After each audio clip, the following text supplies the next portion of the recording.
Bonjour à tous et bienvenue sur ce webinaire organisé par Suez Recyclage et Valorisation France, dans lequel nous allons vous présenter nos solutions de conseil et d'accompagnement pour optimiser la gestion de vos déchets, et ce, dans le but d'enrichir et de nourrir votre stratégie bas carbone. Autour de la table avec moi aujourd'hui, moi-même Géraldine Cross, responsable du département marketing, Sandrine Villieu, également responsable marketing et experte sur les thématiques de gaz à effet de serre, Claire Jacqui, responsable du pôle diagnostic et préconisation, Pascal Calcagno, attaché commercial et coach formateur pour des formations au geste de tri, et Clarisse Millon, responsable marketing en charge de la famille animation. Nous allons passer ensemble 1 heure avec une quarantaine de minutes de présentation, puis une vingtaine de minutes dédiées à répondre à vos questions. Et en termes de déroulé, après quelques éléments de cadre réglementaire, nous allons vous présenter chacune de ces familles de prestations. Reporting et bilan GES, audit et diagnostic, formation animation, puis support de communication. Si l'on en vient à quelques mots d'introduction sur le cadre réglementaire, et vous le savez, la réglementation est extrêmement prégnante dans le domaine des déchets, mais pas uniquement pour en assurer un encadrement et un contrôle, mais également et surtout depuis l'arrivée de la loi AGEC en 2020, pour transformer en profondeur l'ensemble de notre système. En effet, à travers la centaine de mesures que compte la loi AGEC, les grandes orientations de cette loi sont au nombre de 4. La première, la plus importante, réduire les déchets et accélérer la prévention. On va retrouver ici des mesures en faveur de l'anti-gaspillage alimentaire, par exemple. Deuxième grande orientation, collecter et trier davantage. On va en reparler dans un instant en parlant du décret 7-LU. Troisième grande orientation, recycler d'abord, valoriser ensuite. C'est ici qu'on va retrouver des mesures qui visent à favoriser, voire obliger, l'incorporation de matières premières secondaires dans les nouveaux produits.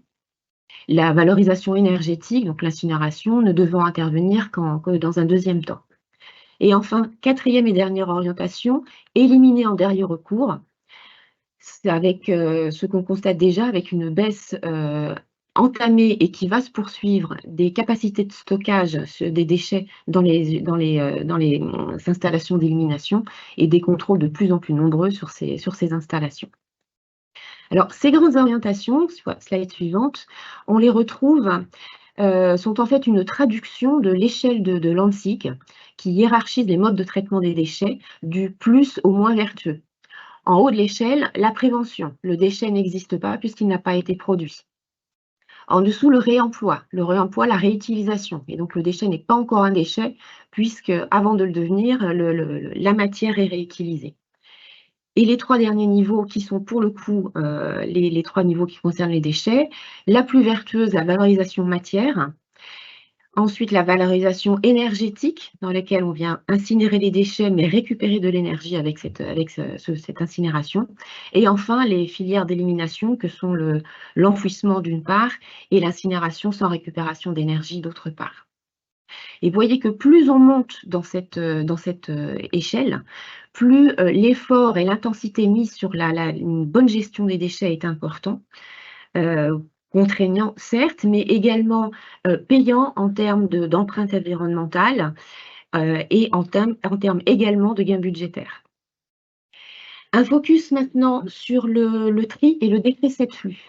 Comme vous le savez, les entreprises sont depuis 2016 sujettes à une obligation de tri de ce qu'on appelait les 5 flux, à savoir le papier carton, le verre, le plastique, le métal et le bois, auxquels, en 2021, ont été rajoutés deux flux des métiers de la construction, que sont le plâtre et les déchets inertes. Donc, toute entreprise qui produit plus de 1100 litres par semaine de ces flux, 1100 litres, ce sont les gros bacs que vous pouvez voir au pied d'immeubles ou devant des supermarchés, par exemple. Donc, ces entreprises-là ont l'obligation de trier ces flux. Se rajoute à cela l'obligation de trier les biodéchets qui, à partir du 1er janvier 2024, donc très bientôt, est étendue à l'ensemble des entreprises. Toute entreprise produisant des biodéchets, quel que soit le volume, doit trier séparativement ses biodéchets. Donc, en fonction des conditions d'opérabilité des activités des entreprises, hein, si parfois la place manque, parfois le personnel manque, l'expertise manque, trier, ça n'est pas forcément quelque chose de simple.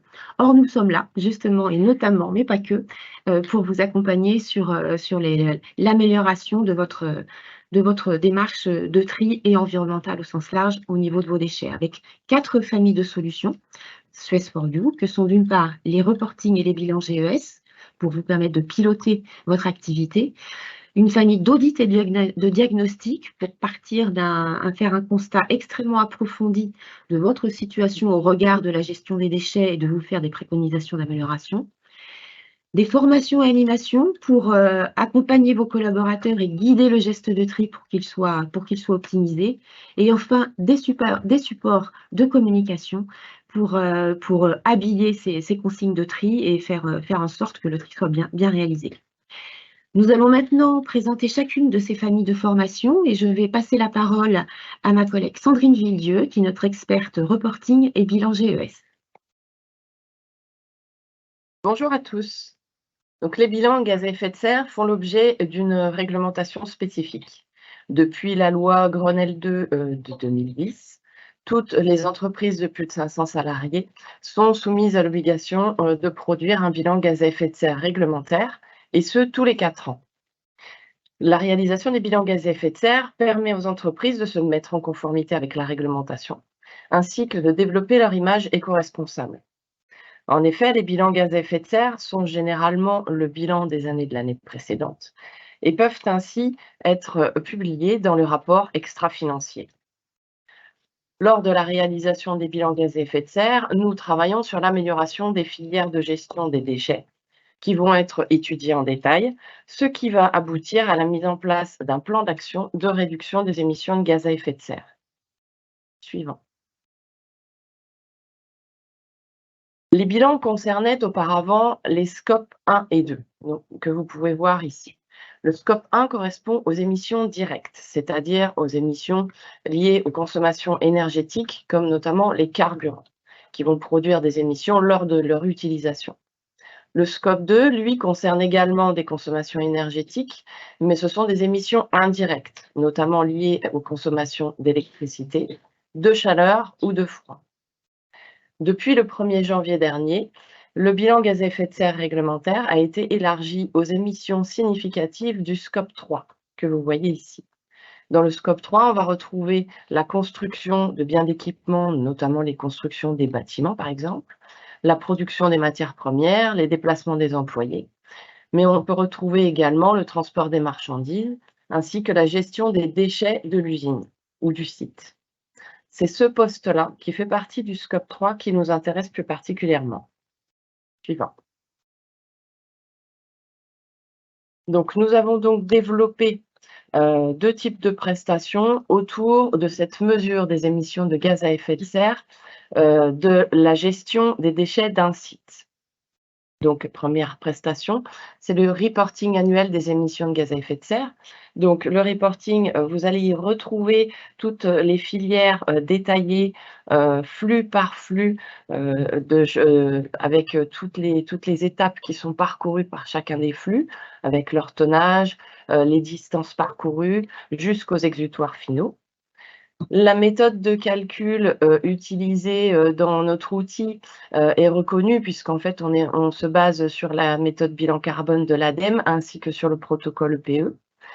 Et nous faisons appel à une base de données personnalisée, c'est-à-dire qu'elle peut contenir aussi bien des facteurs d'émission génériques, comme ceux de la base d'empreinte de l'ADEME, mais également des facteurs d'émission spécifiques qui sont personnalisés en fait par rapport à nos sites, dont on remonte chaque année toutes les consommations énergétiques notamment, et dont on mesure en fait les émissions précisément site par site. Donc ce reporting peut permettre de faire un suivi annuel des émissions. Et la deuxième prestation qu'on peut vous proposer, c'est un bilan annuel des émissions de gaz à effet de serre. Donc le bilan consiste déjà en un reporting, puisqu'on va réaliser tous les calculs, auquel on va en fait ajouter une analyse approfondie avec des préconisations dans le cadre d'un plan d'action de réduction des émissions générées et d'augmentation des émissions évitées. Ce bilan vous permet donc de piloter l'empreinte globale en fait, de votre site. Suivant. Vous pouvez voir ici un tableau qui est un extrait d'un rapport de bilan ou de reporting. Et vous pouvez voir donc sur la partie gauche le détail de chacun des flux qui ont été étudiés avec les tonnages associés. Et ainsi que pour chaque étape, donc la partie, par exemple, la première étape étant la collecte. Ensuite, on va passer par le transfert, le tri, le pré-traitement ainsi que le traitement valorisation. Et pour chacune de ces étapes, nous avons les émissions générées. Et pour les étapes de pré-traitement et traitement valorisation, également les émissions évitées. Le graphique ci-dessous vous permet de visualiser en fait, les résultats de ce tableau avec sur la partie gauche, donc à gauche de l'axe, en fait, les émissions évitées et à droite, vous retrouvez les émissions générées. On peut constater que les émissions comme évitées comme générées sont représentées essentiellement par l'étape de traitement-valorisation dans ce cas-là. Alors, qu'est-ce que ces prestations de reporting et bilan gaz à effet de serre peuvent vous apporter? Un bénéfice déjà sur votre budget déchets, en plus d'un gain en efficacité environnementale, car nous allons améliorer les filières de gestion des déchets en évitant, bien entendu, le recours aux émissions fossiles.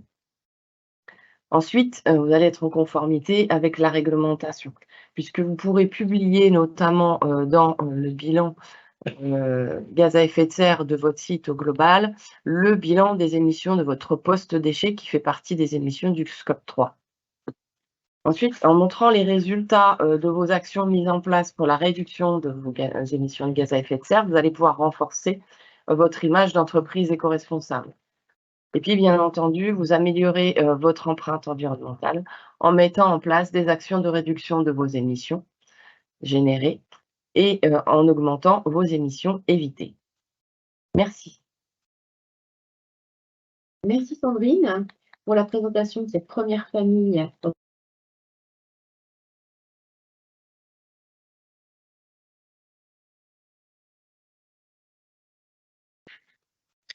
Bonjour à tous.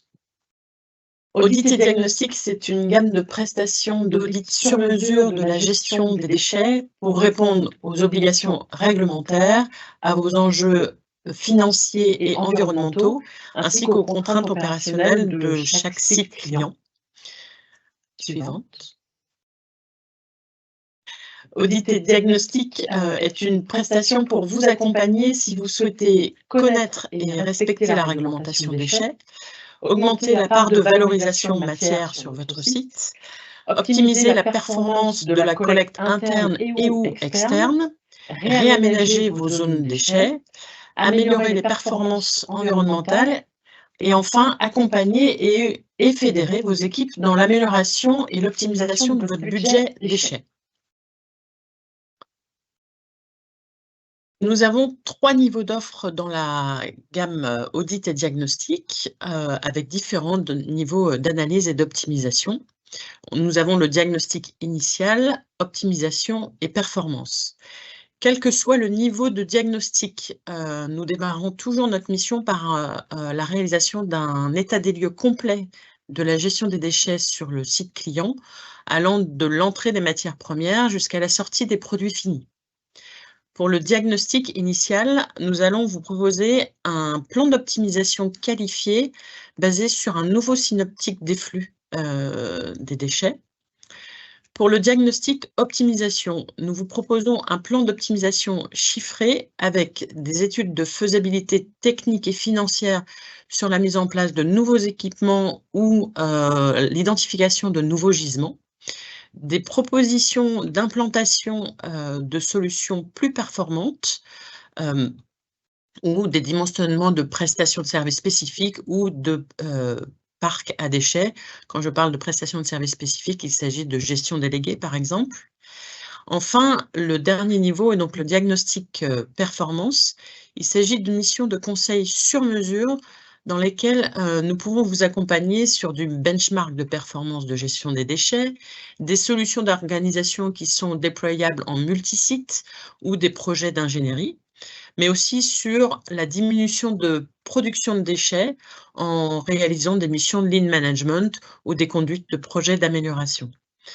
À ces prestations, nous pouvons joindre également aussi des missions de reporting et bilan GES de manière à mesurer de manière très spécifique l'impact environnemental de chaque axe de progrès que nous allons vous proposer. Comme vous le voyez à l'écran, les durées des missions sont variables et sont personnalisées selon les problématiques et les spécificités de chaque site. Notre premier niveau de diagnostic vaut à minima 3 500 € et sachez que sur les sites sur lesquels et clients chez qui nous sommes intervenus, nous avons évalué à un minimum de gain de 10% du budget annuel déchets.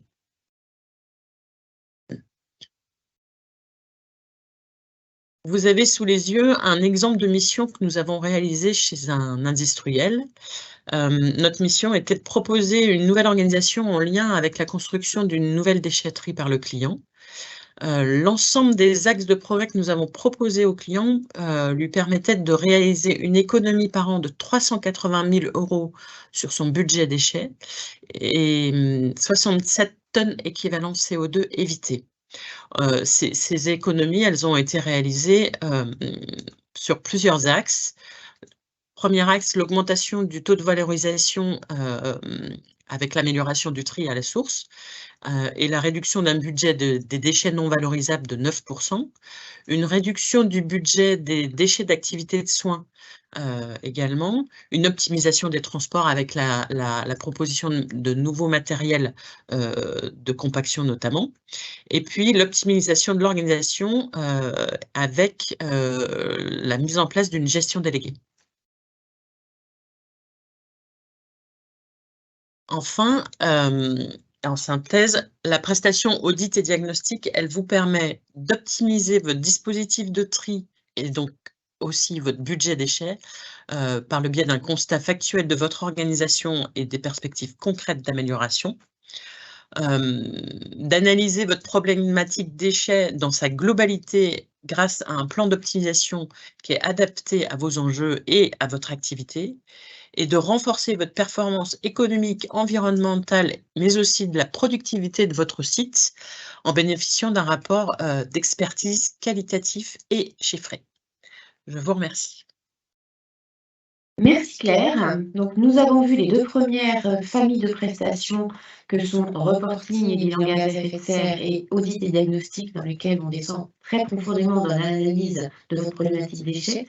Entrons maintenant dans des sujets beaucoup plus concrets avec une gamme de propositions de formation et d'animation que Pascal Cacagno va vous présenter. Merci Géraldine.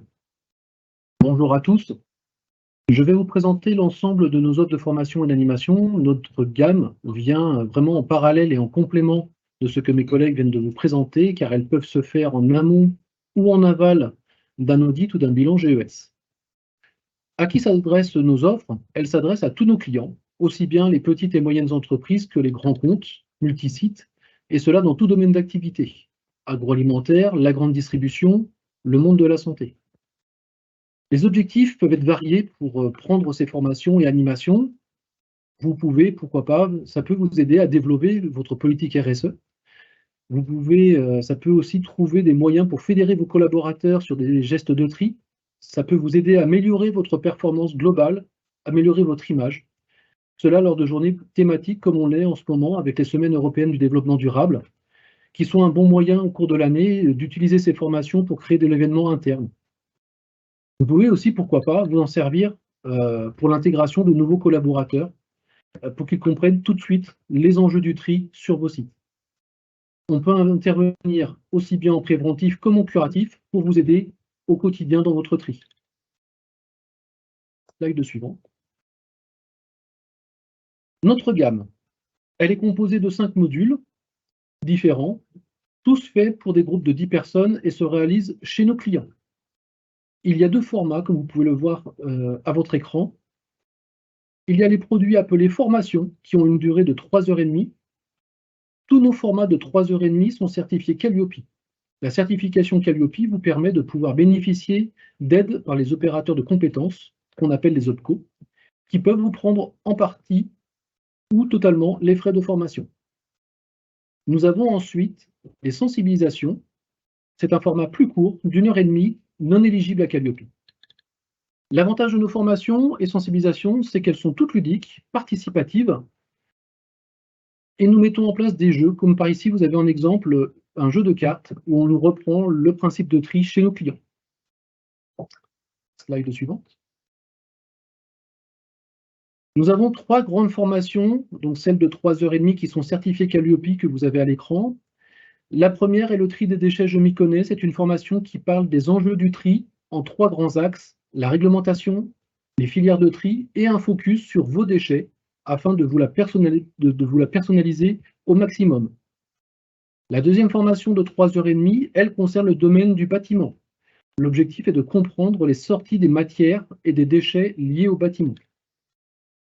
Notre troisième formation, elle s'adresse au monde de l'hôtellerie, de l'hébergement, de loisirs et de la restauration. Notre objectif est d'accompagner nos clients dans l'obtention de différents labels et certifications comme le label Clé Verte, la certification étoile, les étoiles Michelin vertes aussi qui existent, qui aujourd'hui reprennent les mêmes critères, gestion des déchets, de l'énergie et de l'eau. Slide suivante. Nous avons ensuite les formats courts, 1h30. Nous les avons nommés sensibilisation afin de les différencier.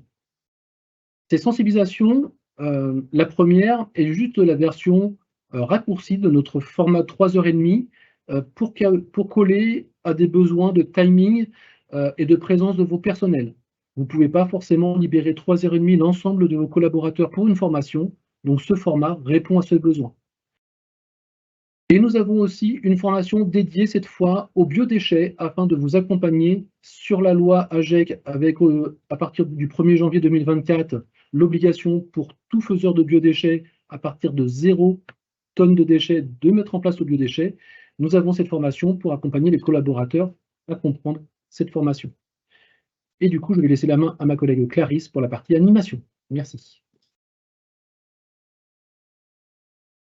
Merci Pascal. Donc maintenant, je vais vous présenter les animations pédagogiques de la gamme Suez for You, donc, qui est composée au total de 6 animations et qui séduisent aussi bien les plus petits que les plus grands. Donc nos animations pédagogiques, elles vont permettre à nos clients d'animer des ateliers de sensibilisation donc, pour leurs collaborateurs, mais également de créer des événements à thématique pour leurs clients. Et donc, toutes ces animations elles vont avoir pour objectif de valoriser la démarche environnementale donc, de nos clients auprès de leurs collaborateurs, mais également auprès de leurs clients. Ça va permettre d'apprendre en s'amusant grâce à des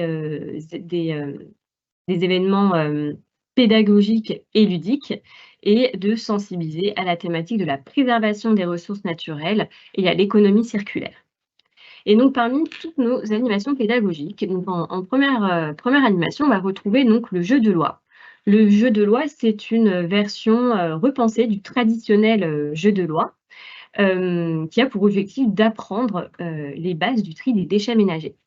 Et donc, il est composé de 2 dés, de 2 grands dés, d'un grand plateau de jeu qu'on pose au sol. Et donc, les cases de jeu illustrent différents flux de déchets. Et donc, le but du jeu, ça va être d'arriver sur la case gagnée. Et pour ça, il faudra avoir répondu correct aux questions qui sont posées par l'animateur. Ensuite, en deuxième animation, on aura le basket-tri. Et donc, le basket-tri, c'est une activité ludique qui est construite sur un jeu de lancer pour apprendre les bons gestes de tri. Et donc, il est composé de 6 paniers qui représentent des contenants. Il y a également une centaine de balles et chaque balle illustre un déchet. Et donc, le but du jeu, ça va être de lancer la bonne balle, le bon déchet, dans le bon contenant. Et ça va permettre d'ouvrir les discussions sur les bons gestes de tri. Donc, pourquoi il faut bien trier, qu'est-ce que deviennent nos déchets quand ils sont bien triés et concrètement, c'est quoi les bénéfices pour la planète. Ensuite, en troisième animation, on va retrouver le Kit Event. Donc, le Kit Event, c'est un stand pour rassembler et partager avec ses clients ou ses collaborateurs, donc autour d'une thématique commune qui est la préservation de nos ressources naturelles. Et donc, cette animation, elle est composée d'un grand mur avec plein de chiffres clés. Elle est composée de 5 kakémonos et d'une roue du tri. Et ça va permettre, cette animation, de découvrir le parcours de valorisation des différentes matières pour mieux comprendre leur devenir. Ensuite, en 4e animation, on a Valorisons. Donc, Valorisons, c'est un parcours interactif et digital qui est composé de 5 missions. Et donc, pour avancer dans ce jeu digital, eh bien, il faut répondre à un certain nombre de quiz, de mastermind, de memory. Et donc, pour avancer dans chaque mission, il faut donc répondre donc à un certain nombre donc de questions qui portent des thématiques bien différentes. Donc, en thématique numéro 1, on va avoir la connaissance des déchets. En thématique numéro 2, ça sera la production et consommation en entreprise. La thématique numéro 3, c'est le tri des déchets. La thématique 4, c'est le tri des biodéchets. Et en dernière mission, en dernière thématique, c'est l'économie circulaire. Ensuite, en 5e animation, on va retrouver le stand de sensibilisation. Alors, le stand de sensibilisation, c'est une animation qui est animée par notre partenaire Kinat et qui permet de sensibiliser vos collaborateurs ou alors vos clients à travers différentes thématiques environnementales. Et enfin, en dernière animation pédagogique, on va retrouver la mission Zéro déchet au sol. Et donc là, c'est une clean walk qui est animée par notre partenaire Kinat, encore une fois. Et donc, c'est vraiment une animation qui a lieu donc, sur le terrain. Vos collaborateurs, vos clients, eh bien, vont ramasser avec notre partenaire Kinat les déchets directement sur votre site ou dans les alentours. Et donc, ça va permettre de les sensibiliser à la pollution plastique et ça va permettre d'avoir un impact immédiat sur l'environnement. Donc, voilà pour ces 6 animations pédagogiques de la gamme CS4U. Donc, concrètement, maintenant, qu'est-ce que sont les bénéfices? Qu'est-ce que ça peut vous apporter de faire appel à ces solutions d'animation et de formation? Donc déjà, grâce aux formations et aux animations, ça va vous permettre de réduire les risques d'erreurs de tri, ce qui va vous permettre d'optimiser votre budget déchets. Ensuite, donc toujours sur l'aspect plutôt financier, nos formations sont certifiées Calliope, ce qui vous permet de bénéficier d'une prise en charge de votre budget formation par les opérateurs de compétences. Mais vous êtes également reconnu comme une entreprise éco-responsable grâce à l'application que vous mettez en place au sein de votre structure pour sensibiliser vos équipes et vos collaborateurs aux bons gestes de tri. Autre bénéfice que vous pouvez recevoir, donc ça va être l'impact environnemental qui est limité puisque vous incitez vos équipes à entreprendre les bons gestes de tri sur votre site. Et enfin, votre marque employeur, elle est renforcée grâce aux actions de formation que vous mettez en place et qui sont complémentaires à l'activité de vos collaborateurs. Donc, maintenant, je vais vous présenter donc la dernière prestation de notre gamme CS4U, donc les supports de communication. Donc, les supports de communication vont permettre de valoriser les consignes de tri pour favoriser la compréhension et bien sûr donc éviter les erreurs de tri. On dit souvent qu'une image vaut mieux que 1000 mots et effectivement, une représentation graphique est souvent bien plus impactante que des lignes de texte. Et donc, c'est ce qu'on propose. On propose donc aux entreprises différentes sortes de signalétiques. Donc, quelle que soit la taille de l'entreprise, quel que soit le nombre de contenants, de flux que l'entreprise peut avoir, à partir du moment où une entreprise elle souhaite valoriser les consignes de tri pour éviter les erreurs de tri, eh bien, nous, on peut répondre à toutes tout besoin et toutes attentes de nos clients, des entreprises en matière de signalétique. Donc, on a 3 niveaux de signalétique. On va avoir donc dans un premier temps de la signalétique pour contenant qui est déjà prêt à l'emploi. Donc, on a juste à l'imprimer et à la poser directement sur le contenant. On en a sinon qui sont personnalisables qui sont personnalisables avec vos propres flux et vos propres contenants.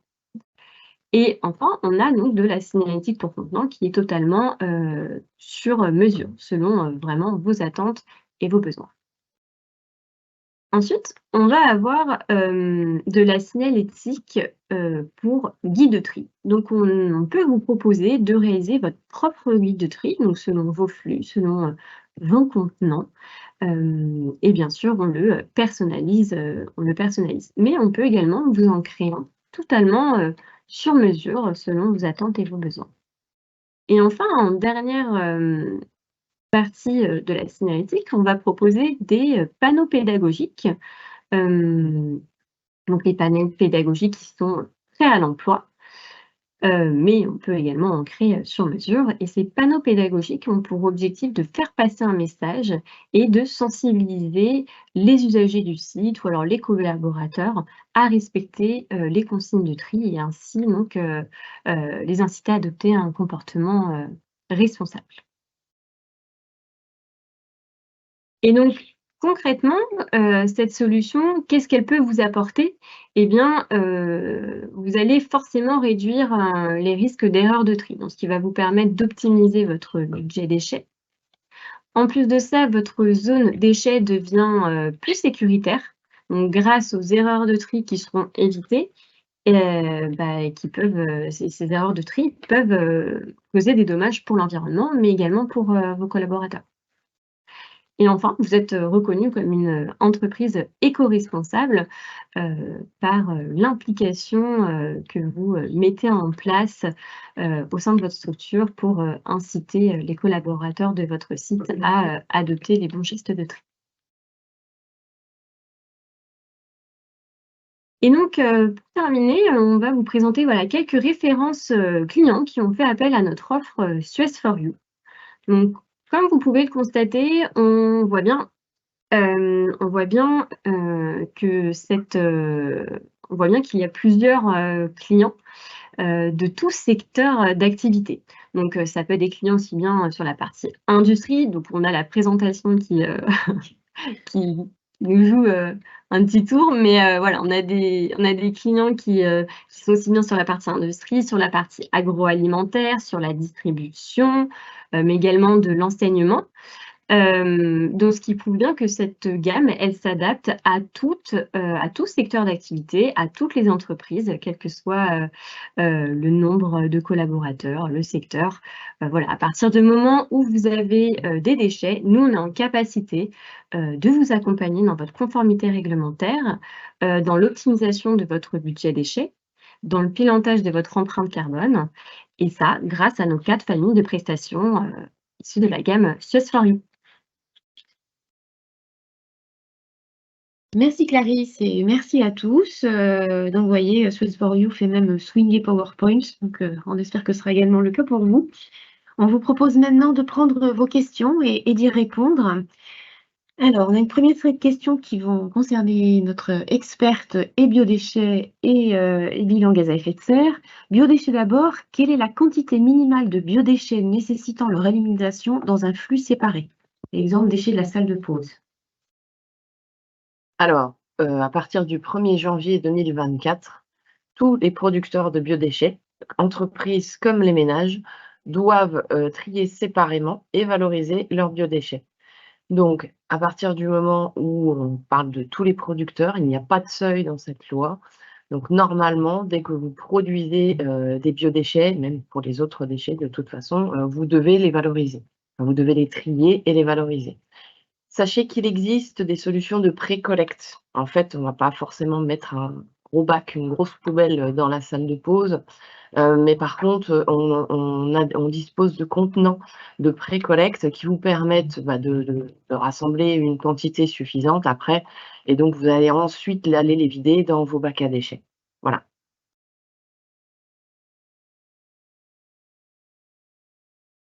D'autres questions, toujours à l'attention de Sandrine, concernant nos bilans GES. 2 questions sur le sujet. Quelle est la différence entre notre outil, le bilan GES, et le bilan carbone de l'ADEME? Et autre question, combien de temps faut-il pour réaliser un bilan gaz à effet de serre?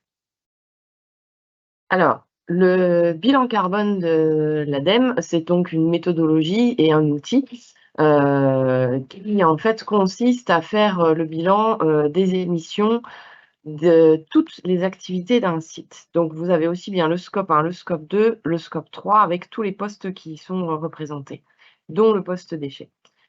Quand on utilise notre outil CO2 pilote, que ce soit pour faire un reporting ou un bilan gaz à effet de serre, nous nous focalisons en fait sur notre spécialité qui est la gestion des déchets. Donc on est uniquement sur ce poste déchets. En revanche, contrairement au bilan carbone dans lequel le poste déchets est assez, enfin les facteurs d'émission utilisés sont assez génériques de base, il n'est pas spécialisé sur cette partie-là. Nous avons la possibilité de réaliser un bilan qui est très spécifique à cette activité de gestion des déchets et qui est vraiment avec des facteurs d'émission très personnalisés. Donc, on va aller tout détailler, par exemple, sur la partie collecte, on va prendre en compte les types de camions utilisés, bien évidemment le nombre de rotations et les kilomètres parcourus, mais également savoir quand on fait de la collecte mutualisée, prendre en compte les tonnages des différents flux, voilà, pour faire des prorata, etc., etc. Donc on est vraiment dans un détail très poussé, ce qui vous permet ensuite de pouvoir avoir des résultats précis et de pouvoir avoir de vous proposer en fait des actions de travail, de réduction des émissions précises. Parce que, bon, par exemple, si on vous dit de changer de type de camion, si on vous propose de changer de type de camion, parce que ça peut peut-être améliorer un bilan, dans le bilan carbone, en fait, vous n'aurez pas forcément autant de latitude et de précision pour vous permettre de le faire. Alors bon, sur le type de camion, on peut le changer dans le bilan carbone, mais voilà, il peut y avoir des choses comme ça. On est beaucoup plus précis sur notre outil CO2 pilote parce que c'est vraiment un outil dédié. Et quant au temps nécessaire pour la réalisation d'un bilan GES, alors pour la partie collecte des données, ça peut aller relativement rapidement si vous êtes client chez nous et si vos données, donc on a déjà vos données puisque c'est nous qui effectuons les prestations de gestion de vos déchets pour vous. Mais dans le cas d'un prospect, voilà, de quelqu'un qui ne serait pas déjà client chez nous, nous pouvons tout à fait réaliser les calculs aussi, si tant est qu'on nous fournisse les informations et toutes les données qui sont nécessaires. La réalisation au niveau du temps peut prendre, alors on peut dire si on a vraiment un gros site avec beaucoup de flux de déchets différents, et aussi bien on peut avoir des déchets non dangereux, mais également des déchets dangereux. Donc tout ça, on est capable de le prendre en compte. On peut compter à peu près 1 mois pour les réalisations, on va dire au maximum. Ça peut être plus rapide, bien entendu, pour un site assez important. Et puis après, s'il faut qu'on parte sur une analyse et réaliser, vous proposer un plan d'action, dans ce cas-là, ça prend un peu plus de temps, ça peut prendre plusieurs mois. Parce qu'en fait, c'est un travail collaboratif. Il faut savoir qu'on échange beaucoup avec vous quand on travaille sur des bilans gaz à effet de serre, ne serait-ce que pour vous produire des préconisations qui soient en adéquation avec les contraintes que vous avez sur vos sites. Voilà. Merci Sandrine. La question suivante est pour notre experte Claire Jacqui de la gamme Audit et Diagnostic. Comment se déroule l'audit d'un site ? Alors, le déroulement est souvent identique d'un site à l'autre. Toutefois, en amont de l'audit, on va échanger avec vous sur déjà quels sont vos besoins et vos attentes ou quelles sont les problématiques que vous rencontrez et que vous souhaitez nous confier de manière à ce qu'on trouve à vos côtés des solutions. Et donc, en fonction de la taille de votre site, de votre organisation sur site, de vos nombres de salariés, est-ce que vous travaillez en 3, 8, en 2, 8, toute la semaine, etc. On va déjà avoir un certain nombre d'échanges en amont de l'audit pour identifier clairement votre organisation théorique.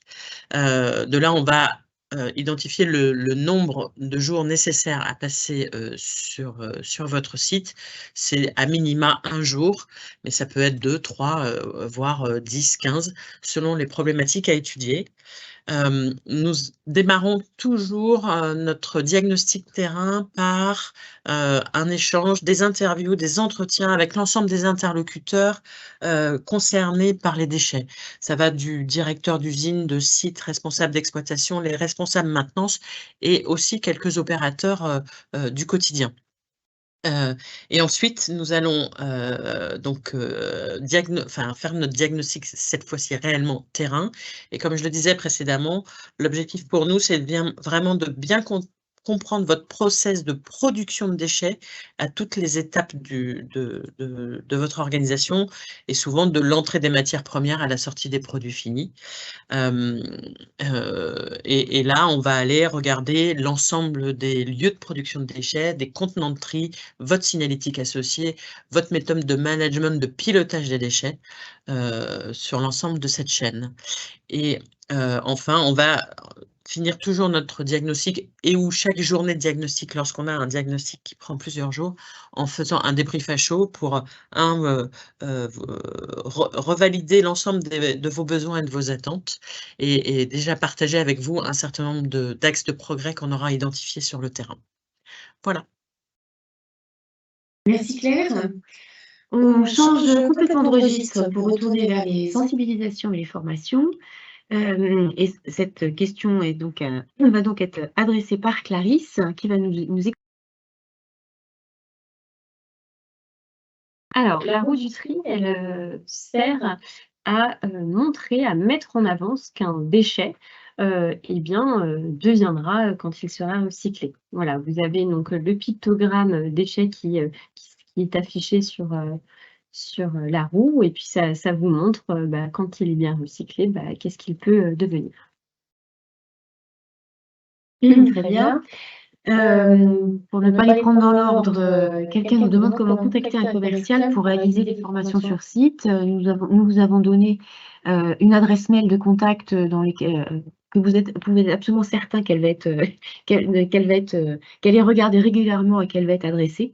C'est Clarisse Mion elle-même qui est ici, qui s'en occupe. Donc, un besoin de formation, un besoin d'audit, besoin d'informations complémentaires. Vous prenez cette adresse et on vous recontactera dans les meilleurs délais. Nous avons encore des questions sur les biodéchets, qui sont effectivement un sujet d'actualité. Les biodéchets de la salle de pause, comment les valoriser? Nous n'allons pas mettre un composteur dans chaque magasin. Est-ce que je peux le mettre dans ma BNDIB? Et autre question, pour une cantine en entreprise, qui est responsable et doit gérer les déchets alimentaires en termes de tri? Mon entreprise ou le prestataire? Je passe la parole de nouveau à Sandrine Villedieu. Alors, sur effectivement les biodéchets de la salle de pause, les quantités sont relativement minimes, hein, on le sait très bien. Mais effectivement, on doit les trier et les valoriser.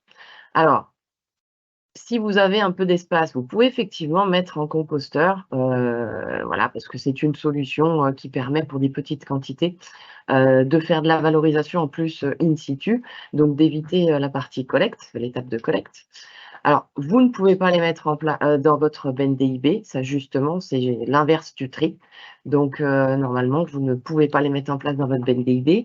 En revanche, quand vous avez des magasins qui peuvent être dans des zones qui sont collectées, notamment par la collectivité, pour les tout petits producteurs, certaines collectivités mettent en place des collectes justement pour des petits producteurs, que ce soit de biodéchets notamment. Donc en fait, il faut voir aussi peut-être du côté de la collectivité s'il n'y a pas moyen de faire collecter votre bac de biodéchets ou votre bioseau. Voilà, il y a peut-être aussi des points d'apport volontaires qui peuvent être mis en place par la collectivité et que vous pouvez utiliser. Par exemple, c'est le cas sur l'agglomération de Lyon, du Grand Lyon, où en fait les points d'apport volontaires qui ont été mis en place par Suez pour la collecte des biodéchets sont utilisés non seulement par les habitants, mais également par des petits producteurs.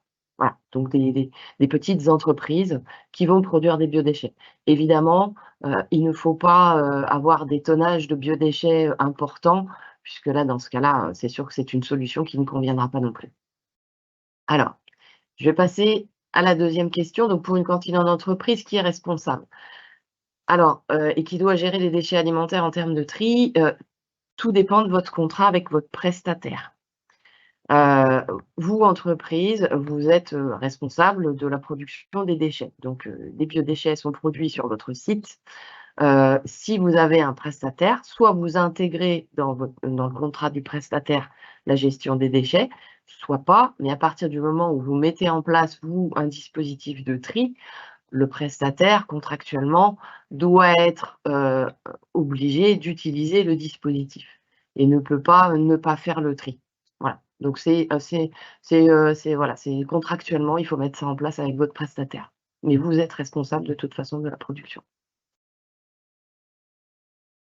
Merci Sandrine. Je ne vois pas d'autres questions dans le chat. Alors, si une ou deux doivent arriver entre-temps, je vous propose de vous expliquer comment va se passer la suite de ce webinaire et je laisse pour ça la parole de nouveau à Clarisse. Alors, si vous avez une question, je vous invite donc à nous envoyer un mail sur l'adresse mail que j'ai indiquée là dans le chat, donc n'hésitez pas. Donc à l'issue de ce webinaire, on va vous envoyer un mail de remerciement et puis on aimerait également prendre part de votre satisfaction. Donc n'hésitez pas à nous remonter votre satisfaction et nos axes d'amélioration. Et on en profitera également pour vous joindre le lien du replay.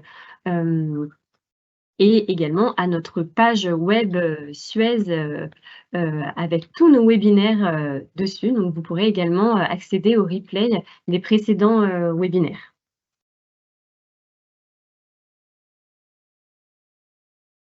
Merci Clarisse. Je vois que pas de nouvelle question est arrivée dans les dernières minutes. Donc, écoutez, je vous propose de conclure en vous remerciant. On me dit qu'il y a une autre question que je n'ai peut-être pas vue.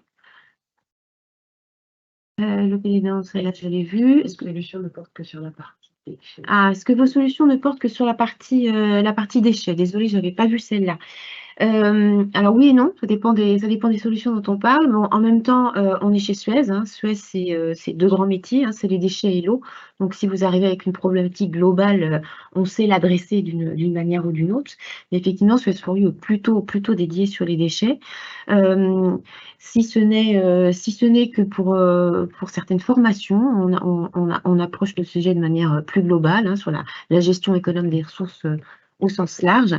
Mais encore une fois, Suez a deux grands métiers, les métiers du déchet et les métiers de l'eau. Donc et a donc la capacité à adresser de manière globale les problématiques environnementales de ses clients, des entreprises. Je ne vois toujours pas de nouvelles, donc cette fois-ci, je reprends et je vous propose de conclure en vous remerciant pour votre présence. Nous espérons que vous avez été intéressés par cette gamme de solutions et convaincus par l'utilité de bénéficier d'expertise et d'accompagnement pour mettre en œuvre et accélérer votre transition écologique et améliorer votre empreinte environnementale. Merci à tous, bonne journée.